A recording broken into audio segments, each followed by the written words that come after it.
Assalamualaikum warahmatullahi wabarakatuh. فتح لسلامة ديننا ودنيانا وأخرانا بنية الدعاء والقبول تمام بالوصول وصلاح الشأن ظاهرا وباطنا دافعة لكل شر جالبة لكل خير لنا ولدينا من شيخنا أحبابنا أن الله ينور قلوبنا مع الهدى التقوى والعفاف والموت نادي الإنسان يا من نجاة محبة فيه الرحيم وإلى حضرة النبي المصطفى سيدنا محمد يا أصحاب الكرام بسر سورة الفاتحة. بسم الله الرحمن الرحيم. إياك نعبد وإياك نستعين اهدنا صراط الذين أنعمت عليهم غير المغضوب عليهم ولا الضالين آمين. بسم الله الرحمن الرحيم. نويت التعلم والتعليم والتذكر والتذكير والنفع والانتفاع والإفادة والاستفادة والحث على التمسك بكتاب وسنة رسوله والدعاء إلى الهدى والدلالة على الخير ابتغاء جل مرضاته وقرب أثاه.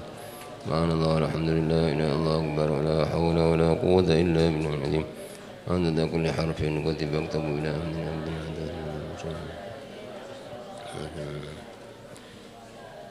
بسم الله الرحمن الرحيم. الحمد لله رب العالمين والصلاة والسلام على أشرف الأنبياء والمرسلين سيدنا مولانا محمد وعلى آله وصحبه أجمعين. أما بعد.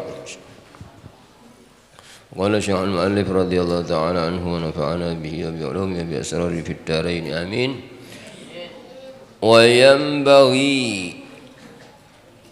أن ينوي المتعلم بطلب العلم رضا الله تعالى والدار الآخرة وإزالة الجهل عن نفسه وعن سائر الجهال وإحياء الدين وإبقاء الإسلام فإن بقاء الإسلام بالعلم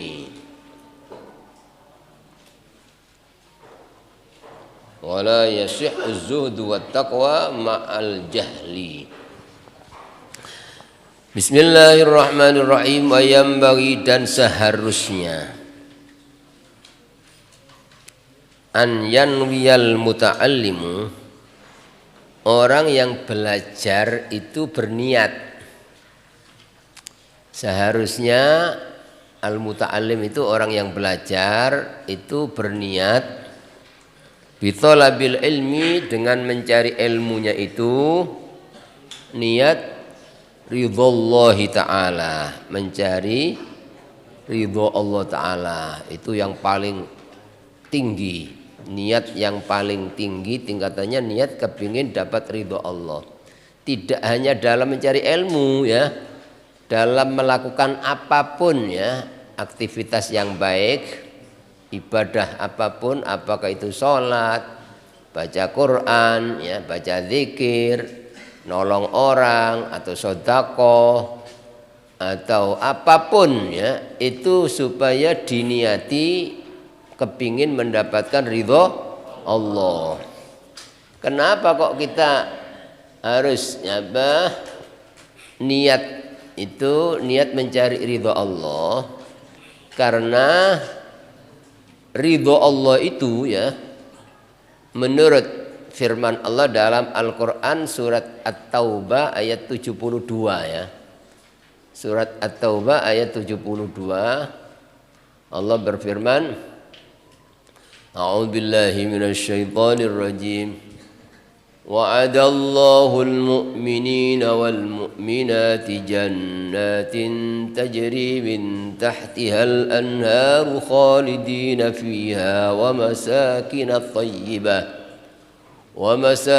طيبة في جنات عدن ورضوان من الله أكبر ذلك هو الفوز العظيم. Kata Allah, Allah telah menjanjikan pada orang-orang mukmin laki dan perempuan jannat, surga-surga. Jadi selama orang itu punya iman, mengisahkan Allah, percaya kepada kehidupan Allah sampai mati, ya pasti itu janji Allah surga. Ini janji Allah. Kalau Allah berjanji tidak mungkin tidak benar. Allah tidak pernah mengingkari janji. Innallaha la yukhliful mi'ad. Allah tidak mengingkari janji. Janji Allah menjanjikan pada orang-orang mukmin laki maupun perempuan jannat, surga-surga. Dan surga itu tidak satu, ya, bertingkat-tingkat sesuai dengan banyaknya amal soleh yang dibawa. Semakin banyak amal solehnya, semakin banyak pahala yang dibawa ke akhirat, semakin tinggi dan semakin sempurna nikmat surganya. Itu jannat tajri min tahtihal anhar, yang diantara keindahan surga itu mengalir dari bawah istana-istananya, kebun itu sungai yang bermacam-macam airnya, indah, tidak pernah ada itu. Jadi kita kalau memandang pemandangan dunia seindah apapun kecil, tidak ada artinya, ya. Lebih indah pemandangan di surga.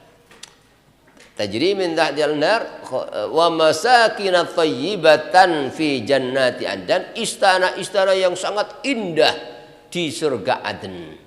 Jadi bangunan-bangunan di surga itu bukan dari semen, batu merah, dari pasir, bukan itu. Jadi itu semua ya dari emas, perak, ya. Jadi lulunya dari minyak, ya, minyak misik yang kental, ya. Tidak pernah istilahnya kurang pas atau kotor seperti ini perlu bersih, tidak pernah. Selamanya mulus, indah, tidak pernah membosankan. Jadi setiap memandang lebih indah daripada yang kemarin, besok lebih indah. Begitu keadaan nikmat yang dijanjikan oleh Allah bagi orang mukmin. Tidak seperti di dunia, ya. Di dunia ini serba membosankan. Walaupun orang bangun rumah mewah, semewah apapun tetap bosan, ya. Bahkan kalau orang itu tidak iman, ya, tidak senang ibadah, tidak senang baca Quran, semewah apapun rumah pasti tidak kerasan, ya. Karena tidak ada cahaya Quran, cahaya ibadah. Sehingga kebanyakan rumah-rumah mewah di dunia ini kalau yang punya itu, ya, tidak sergap ibadah, tidak sergap ngaji, apalagi tidak iman, pasti tidak kerasan. Jadi umumnya rumah itu kadang-kadang yang tidak ada orangnya, kadang yang menghuni pembantunya, orangnya baru masuk tidak kerasan. Kadang-kadang ya, ingin keluar lagi, cari hiburan, seperti itu, ya. Kalau di dunia, ya, kalau hanya mengandalkan keindahan zahir, orang pasti tertipu, ya. Kenikmatan yang sebenarnya itu kenikmatan batin, yaitu orang senang baca Quran, baca zikir, senang ibadah, itu akan dikasih oleh Allah kenikmatan, ya. Jadi sesederhana mungkin rumah orang, kalau orang itu banyak baca Quran, banyak berzikir, pasti rumah itu jadi kerasan, jadi terasa luas, bercahaya, ya. Itu kata Allah, surga itu seperti itu indahnya, ya. Wa masakinat thayyibatan fi jannati adn, dan istana-istana yang indah di surga Aden. Tapi apa terusannya ayat ini? Wa ridwanum minallahi akbar. Keridhaan dari Allah, ridho, dapat keridhaan, ya. Bahkan kata-kata ini dipakai kata nakira itu tanpa al, itu sedikit keridhaan Allah, ya. Itu lebih besar daripada surga dan jutaan macam kenikmatan di surga. Jadi padahal, ya, satu istana di surga itu kalau tukar dengan dunianya tidak ada artinya. Dunianya dibeli berapa triliun pun, ribuan triliun, ya, tidak bisa.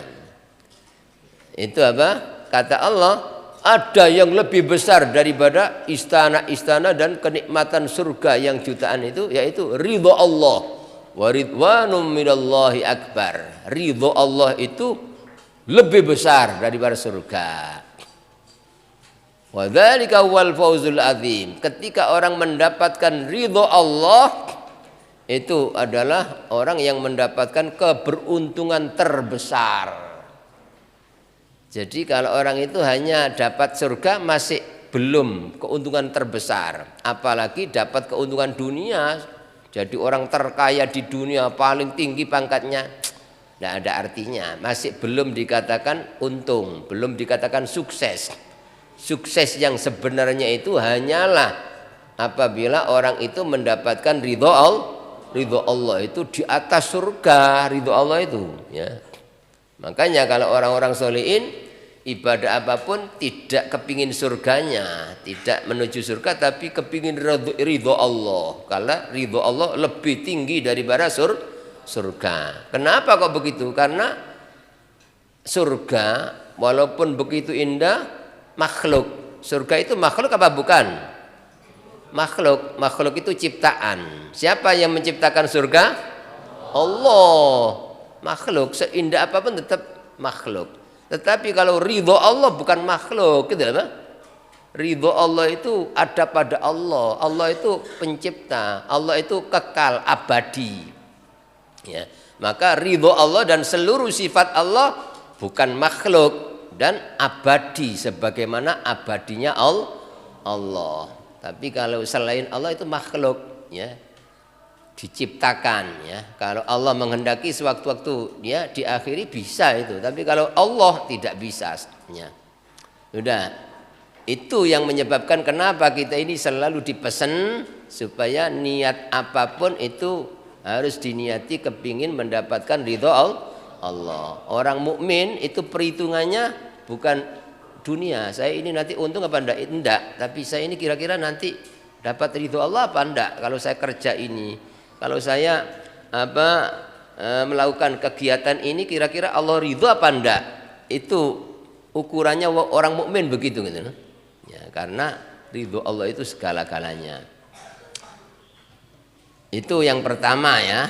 Niat yang paling tinggi derajatnya niat kepingin dapat ridho Allah, bukan surga masih di bawahnya, ya.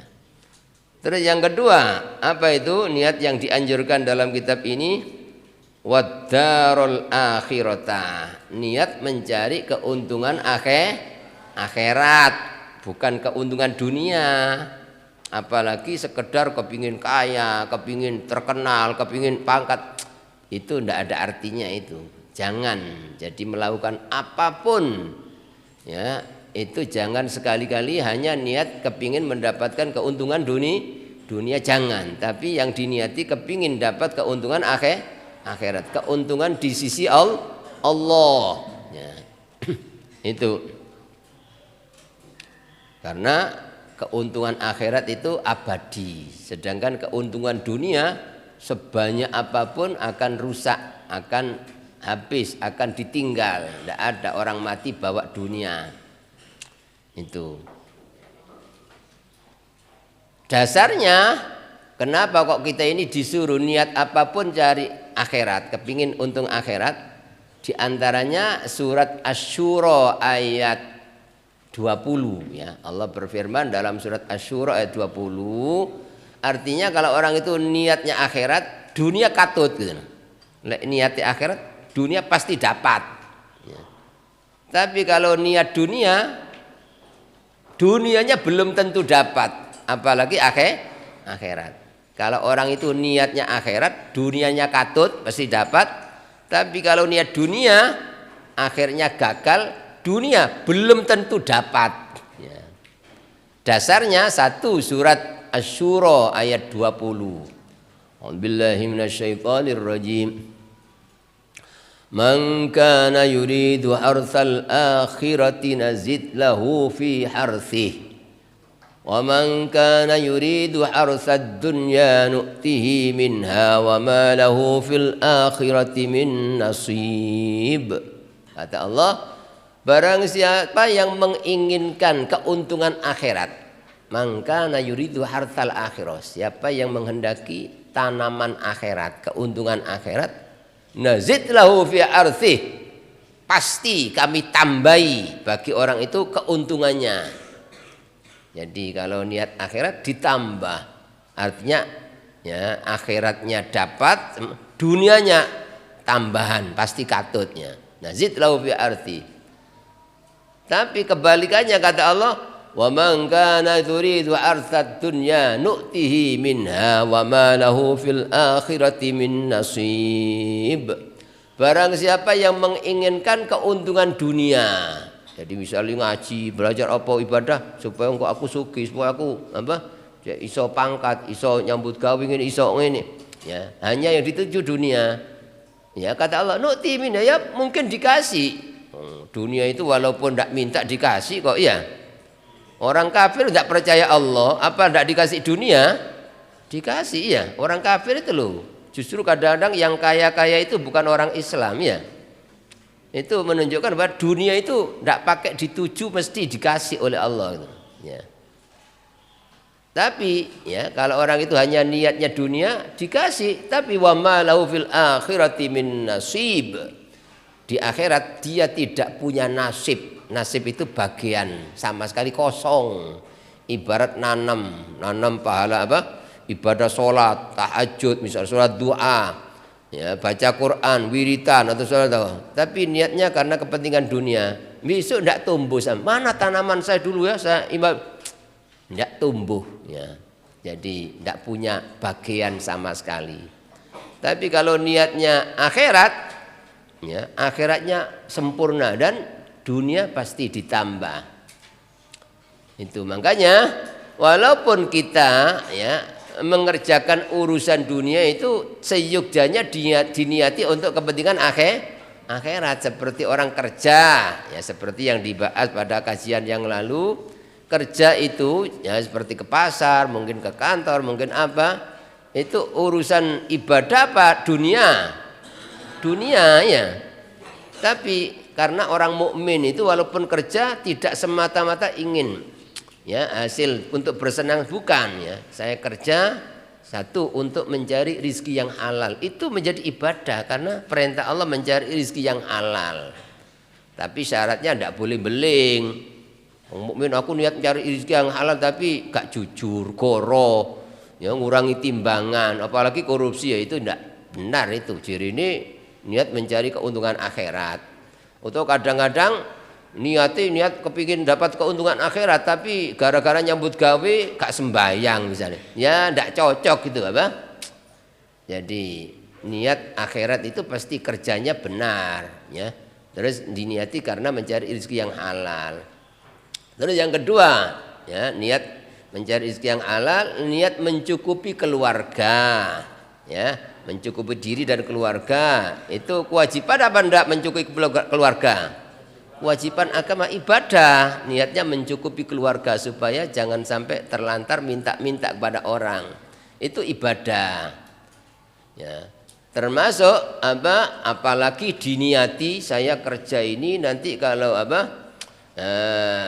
Saya punya kelebihan, saya sodakokan. Apalagi niat pertama saya akan ngasihkan sama orang tua saya. Di antara hasil saya mungkin jadi pegawai negeri, jadi apa? Pertama kali keuntungan saya sisihkan untuk orang tua saya. Wah hebat karong itu. Jadi kelihatannya kerja tapi ya dianggap bakti sama orang tua. Nah, atau ya saya niat apa kerja nanti kalau dapat keuntungan lebih dari kebutuhan saya niat untuk membantu kerabat saya yang melarat, saya membantu fakir miskin, saya membantu anak. Wah orang yang demikian ini murni kerjanya ibadah ya. Jadi kelihatannya seperti ngurus dunia tapi besok hasilnya di akhirat mulia ya. Itu maknanya kita niat apapun seharusnya diniati untuk mencari keuntungan akhirat. Kalau niatnya keuntungan akhirat, dunia katut ya. Tapi kalau niatnya dunia, akhiratnya gagal. Dunianya belum tentu dapat ya. Itu surat Asy-Syura ayat 20. Juga Allah berfirman dalam surat Al-Isra ayat 18-19. Surat Al-Isra ayat 18-19 ya. Begini ini kalian supaya aktif nyatet ya. Nanti dibutuhkan dalam masyarakat. Kalian itu harus siap siap pakai gitu loh, terjun apa, kalau sudah punya dasar-dasar begini ini apa, enak sewaktu-waktu disuruh apa, nah, mungkin pas khotib tidak ada itu apa, satu ayat bisa dipakai kalau sudah diapal dalil-dalil yang penting tentang inti ajaran agama ya. Di antaranya surat Al-Isra ayat 18-19 Allah berfirman, "Man kana yuridul ajilata ajjalna lahu fiha ma nasha'u liman nuridu thumma ja'alna lahu jahannam yaslaha madhmuman madhura wa man arada al-akhirata wa sa'a laha sa'yaha wa huwa mu'minun fa ulaika kana sa'yuhum mashkura." Kata Allah, "Man kana yuridul ajilata," barang siapa yang menginginkan keuntungan yang segera. Keuntungan yang segera itu keuntungan apa kira-kira? Dunia, kepingin dang-dang mek dunia. Kalau keuntungan akhirat itu tertunda, bukan sekarang tapi nanti setelah mati ya. Nah, itu kata Allah, "Man kana yuridul ajilah." Kalau pakai ain ajilah itu kesusu, keuntungan yang di dunia. Barang siapa yang menginginkan keuntungan yang segera itu dunia. Ya. Ajjalna lahu fiha ma nasya'u liman nurid, kata Allah. Ya kami segerakan wong niati kepingin dunia, tak segerakan. Tapi bagi orang ya manasya apa yang kami kendaki, artinya tidak harus seperti yang diminta. Ya. Mungkin dia kepingin dunia apa, mungkin miliar misalnya. Nah, kalau Allah ngasih mungkin 100.000 atau apa 50.000 itu terserah Allah itu apa. Tidak mesti yang diminta. Kalau orang itu niat dunia. Nah, ajal narubiya marsya liman nurid, bagi orang yang kami kehendaki. Artinya walaupun orang itu niat kepingin dunia tapi Allah tidak menghendaki, hasil apa enggak? Tidak akan hasil ya, percuma gitu loh. Jadi walaupun kepingin ngelakuin apa, kepingin dunia, nek Gusti Allah enggak menghendaki tidak akan dapat. Itu kata Allah, ajalna lahu fiha ma nasya' liman nurid. Kami segerakan apa yang kami kehendaki bagi orang yang kami kehendaki kalau dikehendaki Allah. Tapi apa ancaman berikutnya? Tsumma ja'alna lahu jahannam. Kemudian kami jadikan bagi orang yang niatnya kepikir dapat untung dunia saja itu apa? Kami jadikan bagi orang itu neraka jahanam. Ini ancaman. Jadi pokoknya niati dunia ini durung tutup oleh sing pasti dapat neraka jahanam ya. Yaslaha madhmuman madhura, dia akan masuk neraka jahanam dalam keadaan terkutuk dan terhina. Wis kan regane blas. Nah, tidak ada yang bisa nolong, tidak ada yang bisa menyelamatkan. Ya. Tapi kebalikannya, wa man kana yuridu man kana yuridul akhirata wa sa'alaha sa'yaha wa huwa mu'minun fa ulaika kana sa'yuhum mashkura. Siapa yang menginginkan keuntungan akhirat dan dia berusaha untuk memberikan, artinya cocok dengan perbuatannya. Jadi niati akhirat ibarat apa nyambut gawe ya, corone ya bener menurut syariat ya. Tetap jujur, tidak sampai meninggalkan kewajiban. Ya, ibarat orang ngaji ya, itu apa kepingin keuntungan akhirat tidak sampai apa ya, istilahnya tidak menghargai guru, tidak menghargai kitab, kadang-kadang gudo koncone ganggu, bukan itu. Kalau orang kepingin untung akhirat, ngajinya pasti mengikuti adabnya, tuntunan agama. Udah, barang siapa yang menginginkan akhirat dan berusaha untuk mencari akhirat, fa ulaika kana sa'yuhum mashkura, maka amal mereka, usaha mereka diterima oleh Allah. Artinya akhiratnya utuh ya, dan dunianya pasti diatur oleh Allah, pasti dimudahkan. Ya. Itu dalam Al-Qur'an surat Asy-Syura ayat 20, surat Al-Isra ayat 18-19. Juga sesuai dengan sabda Nabi Muhammad sallallahu alaihi wasallam ya. Di antaranya mangkanat himmatuhud dunya atau mangkanat niyatuhud dunya, siapa yang niatnya karena dunia, syattatallahu amrah ya. maka Allah kacaukan urusannya gitu loh. Jadi ngelakon apa niat kepingin untung dunia itu dibuat kacau ya. Dan roko jam'ah gitu artinya Allah gagalkan usahanya gitu. Urusannya dibuat kacau, usahanya dibuat gagal. Terus waja'ala faqrahu baina ainai, dan Allah jadikan fakirnya itu di hadapan mata. Gara-gara niatnya kepingin untung dunia tok ya. Ngelakuin apa kepingin untung dunia itu urusannya dibuat kacau, usahanya berantakan. Terus wong iku ketoki sumpek tok, susah tok gak tahu mesem blas. Ya dibuat melarat. Ya. Gara-gara niatnya kepingin hanya dunia. Tapi kata Nabi, wa man kanat niyatu al akhirah, barang siapa yang niatnya itu akhirat ya. Jama Allah amroh ya, saya lupa alamatnya. Maka Allah himpun perkaranya, dibuat mudah, Allah gampangkan ya. Usahanya dibuat mudah usahanya. Terus waja'ala ghinau fi qalbih, Allah jadikan kayanya di hati. Kekayaan yang sebenarnya itu bukan di tangan, bukan pada, tapi kaya hati kata Nabi. Laisal ghina an kathratil arad walakinnal ghina ghinan nafsi. Kekayaan itu bukan kekayaan harta, bukan. Betapa banyak orang kaya raya tapi kurang tok gitu, gak tahu matur suwun nang Allah. Ya kadang-kadang ya ndak pernah sedekah, kadang-kadang bakil ya. Ya itu padahal kaya raya. Orang demikian ini kelihatannya zahirnya kaya tapi melarat batinnya. Tapi juga tidak sedikit orang yang padahal kerjanya sederhana, kadang-kadang kecil usahanya, tapi loman gitu loh.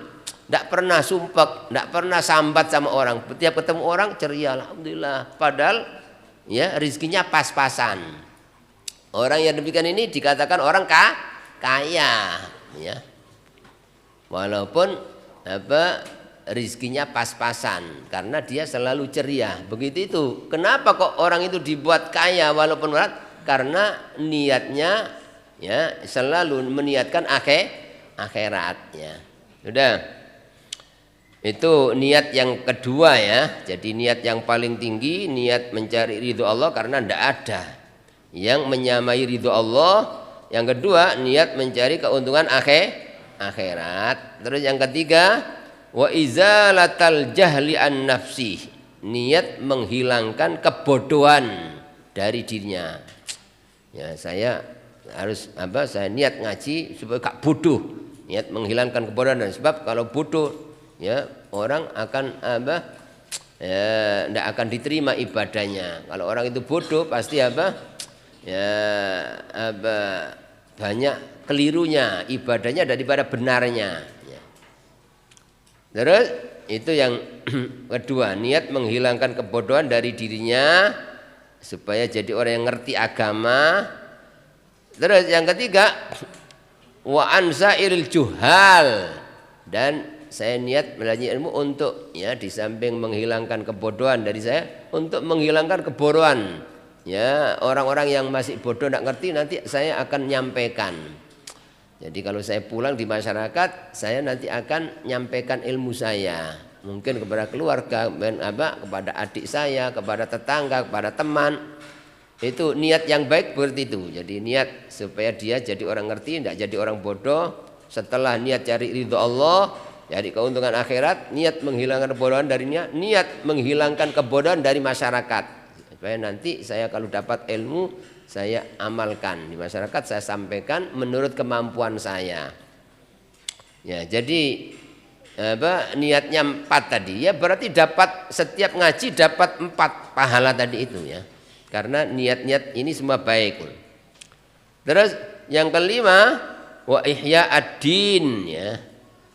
Dan niat menghidupkan agama, wa ibqa al-Islam, dan menetapkan agama Islam. Karena ada hadis Nabi Muhammad SAW bersabda, al-ilmu hayatul Islam wa imadul iman, kata Nabi. ilmu agama itu merupakan hidupnya agama Islam.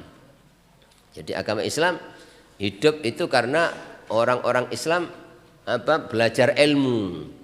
Di kampung-kampung ada kegiatan mengaji. Itu menunjukkan Islam di kampung itu hidup apa mati? Hidup. Kalau kita masuk ke kampung, waduh anak-anak sama ngaji. Di masjid musola rame. Tidak hanya anak-anak, orang dewasa sudah ngaji di masjid misalnya. Kita lihat masuk di kampung jamaah sholat rame. Ya. Nah, ketika kita melihat itu, kita pasti menduga bahwa Islam di masyarakat itu hidup. Ya.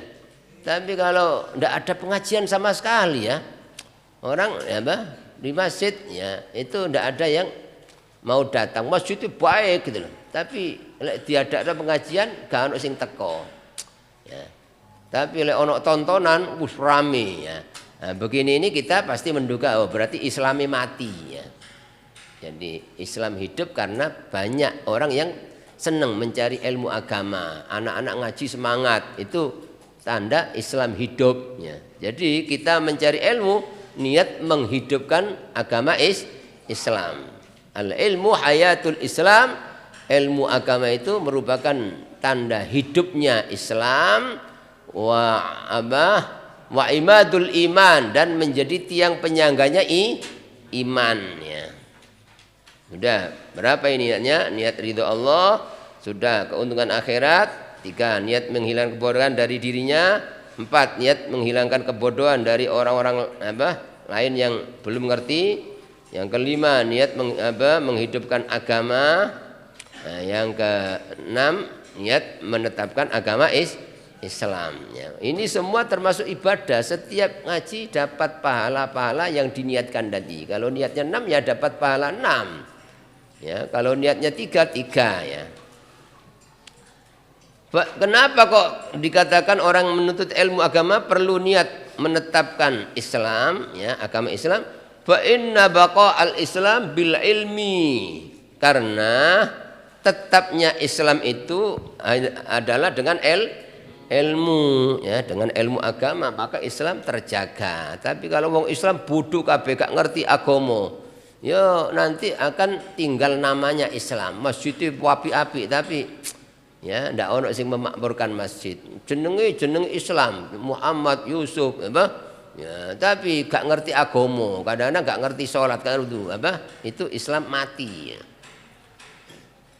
Wa inna baqa al-Islam bil ilmi, karena tetapnya Islam itu dengan ilmu. Wala yasihhu zuhdu wat taqwa ma'al jahli, dan tidak sah, tidak benar zuhud dan takwa beserta kebodohan. Tidak bisa orang itu jadi orang yang zuhud. Zuhud itu tidak cinta dunia. Jadi hilang ada rasa cinta di dunia itu bersih, walaupun jadi orang terkaya. Jadi orang zuhud itu tidak harus melarat ya. Walaupun jadi orang terkaya tetap ya di hatinya kekayaan bukan milik saya. Kekayaan suatu yang hina. Saya mati ditinggal ya. Kekayaan tidak bisa menyelamatkan, tidak bisa membahagiakan. Yang bisanya Allah. Sehingga walaupun dia kaya raya tetap ya lebih mengutamakan ngaji, lebih mengutamakan ibadah, tetap tidak iman. Dia gunakan kekayaannya untuk tabungan akhirat. Begitu itu namanya orang zuhud ya. Ya, jadi walaupun kaya ya, tapi belum tentu orang melarat itu zuhud, belum tentu. Kadang-kadang wong melarat ya gak duwe apa-apa tapi pikirannya mek donya tok ngelamun. Ngene iki aku moro oleh ya mudun rizki ya aku mau duit 1 miliar ngono ya apa ya, pikirannya mek donya tok. Engko aku sugih tak gawe tuku ngene, aku kepingin ngene, begitu itu ndak zuhud namanya. Walaupun ndak punya uang tapi ya yang diinginkan hanya uang ya.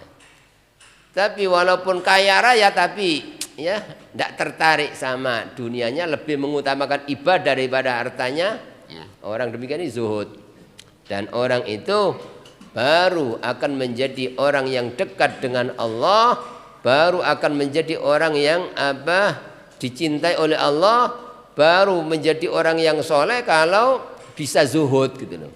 Kan Nabi pernah didatangi oleh seorang laki-laki, yang tanya kepada Nabi, ya Rasulullah, dullani ala amalin idza amiltuhu ahabbani Allah wa ahabbani nas. Kata orang sahabat ini kepada Nabi, wahai Rasulullah, tolong tunjukkan padaku suatu amalan yang apabila aku amalkan, aku pasti dicintai oleh Allah dan dicintai oleh manusia. Apa itu Nabi amalan yang menyebabkan aku dicintai oleh Allah dan dicintai oleh manusia? Apa kata Nabi?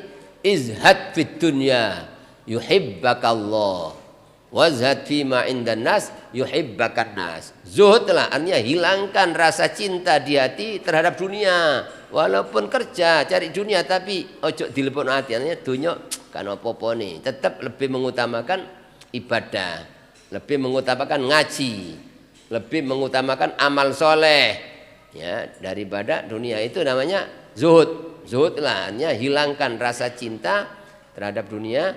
Kalau kamu begitu, apa? Yuhibbakallah, pasti kamu dicintai oleh Allah. Ya.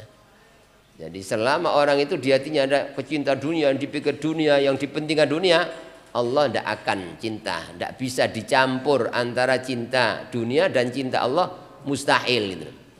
Jadi kalau orang itu kepingin dicintai oleh Allah, harus dihilangkan di dalam hati cinta kepada dunia. Walaupun dia kerja, walaupun jadi orang terkaya, tapi tidak ada cinta dunia. Itu baru dicintai oleh Allah. Wazat fima indan nas, dan zuhud artinya jangan menginginkan, jangan kepingin, tomak kepada apa yang dimiliki oleh manusia. Karena masing-masing orang sudah dikasih rizki sendiri-sendiri oleh Allah. Jangan tomak, jangan iri terhadap apa nikmat yang diberikan oleh Allah kepada orang lain.